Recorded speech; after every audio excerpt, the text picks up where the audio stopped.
Hello everyone, welcome to my YouTube channel learn with Kanika. आज हम करेंगे संस्कृत का मॉडल पेपर 2, जिसमें कि हम संस्कृत के 33 क्वेश्चंस करेंगे, जिससे कि इसकी संस्कृत की प्रैक्टिस आपकी अच्छी हो जाएगी। इससे पहले हम मॉडल पेपर 1 कर चुके हैं, तो उसे आप ज़रूर देख सकते हैं।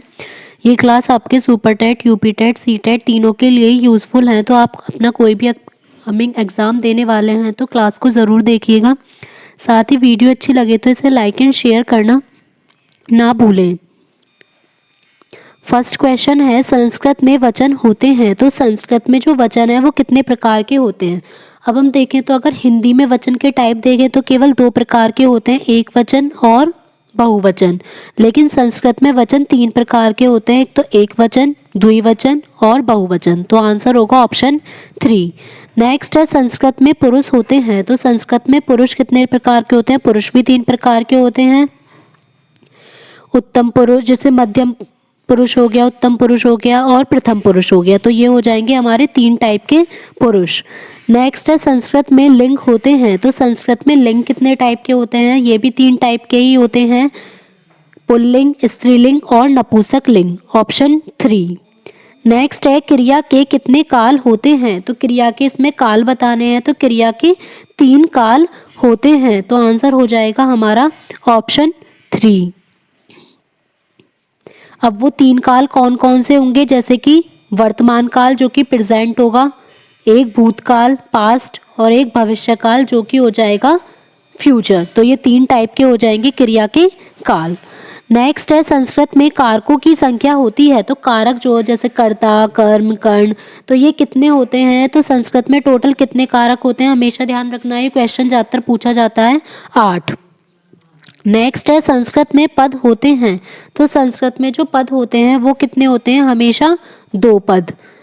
नेक्स्ट है, एकोन विशंति संख्या है तो ये यूपी टेट में भी इस टाइप का क्वेश्चन पूछा गया है कि गिनती जरूर पूछी जाती है, या तो उसको संस्कृत में हमें बताना होगा या संस्कृत की लिखी हुई हमें नंबर में बतानी होगी। तो एकोन विसंति क्या है, तो एकोन विसंति किसको बोला जाता है, 19 को। तो आंसर हो जाएगा ऑप्शन 3।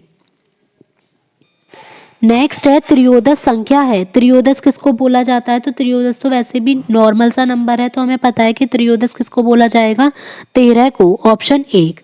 नेक्स्ट है, वर्तमान काल का संबंध होता है, अभी हमने पढ़ा कि 3 काल होते हैं, वर्तमान, भूत और भविष्य। अब इनके इस टाइप से लकार भी होते हैं, तो वर्तमान काल का जो संबंध होता है वो कौन से होता है, हमेशा लट लकार से। ऐसे ही सेम भूतकाल का संबंध होता है, तो पास्ट का बताना है तो भूतकाल का संबंध किससे होता है, लंग लकार से। और भविष्यति काल मतलब फ्यूचर का जो रिलेशन होता है वो कौन से लकार से होता है, लट लकार से। तो ये तीनों याद रखने हैं, वर्तमान काल लट लकार, भूत काल लंग लकार और भविष्य काल हो जाएगा लट लकार। नेक्स्ट है, नैनम छिदन्ति शस्त्राणि नैनम दहति पावक का किस ग्रंथ से लिया गया है। तो यह किस ग्रंथ से लिया गया है, ये श्रीमद् भागवत गीता से लिया गया है। ऑप्शन 3। नेक्स्ट है, चाहिए के अर्थ के लिए किस लकार का प्रयोग करते हैं। तो जब भी हमें चाहिए वर्ड होता है तो उसके लिए यूज किया जाता है विधि लिंग लकार। ऑप्शन 4।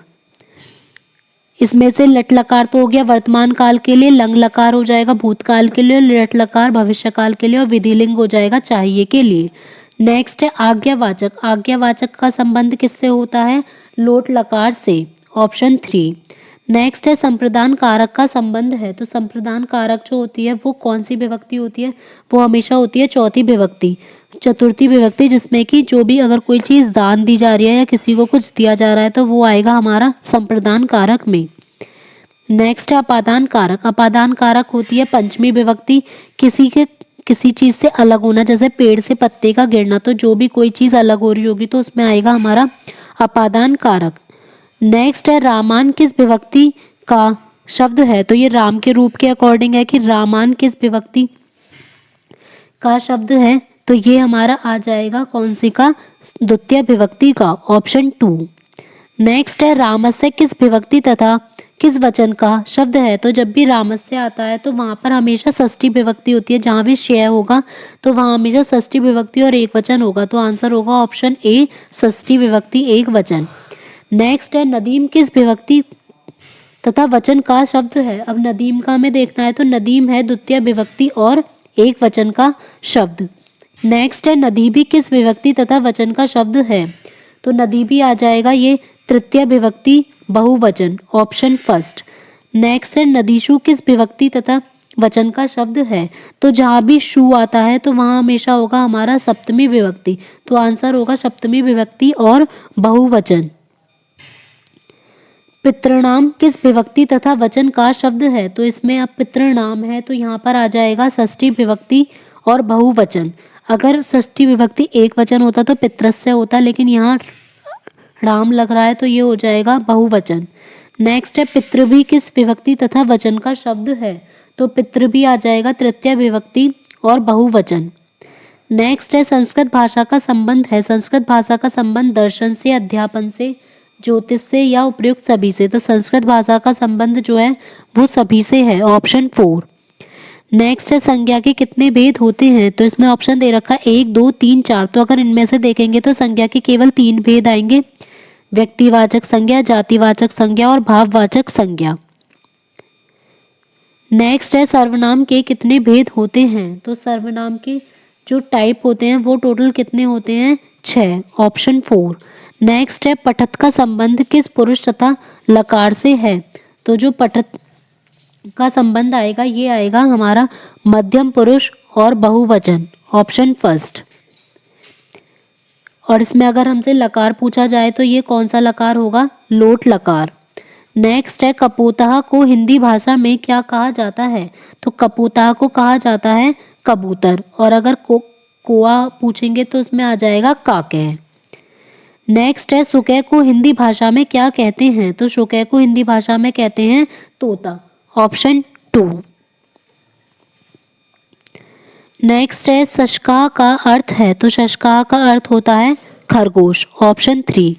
पिका, पिका का अर्थ आ जाएगा यहाँ पर कोयल। संस्कृत में किस शिक्षण विधि का प्रयोग होता है? ज्ञात से अज्ञात की ओर, सरल से कठिन की ओर, पूर्ण से अंश की ओर या उपयुक्त सभी। तो जो संस्कृत में शिक्षण विधि का यूज आएगा ये चारों ही होंगी, तीनों ही होंगी। तो आंसर होगा ऑप्शन 4, उपयुक्त सभी। नेक्स्ट है घोटका का अर्थ है। घोटका का मीनिंग होता है घोड़ा, ऑप्शन फर्स्ट। हिरन का आ जाएगा मृग और शेर का सिंह और गधा का गर्दभ। अगर आपको क्लास अच्छी लगी हो तो वीडियो को लाइक एंड शेयर ज़रूर करें और साथ ही चैनल पर अगर नए हैं तो चैनल को सब्सक्राइब करना ना भूलें। साथ ही आप बेल आइकन प्रेस कर सकते हैं ताकि आपको वीडियो का नोटिफिकेशन अपलोड होते ही मिल जाए। और कमेंट बॉक्स में ज़रूर शेयर करें कि आपको क्लास कैसी लगी और आपका स्कोर कैसा रहा। Thank you.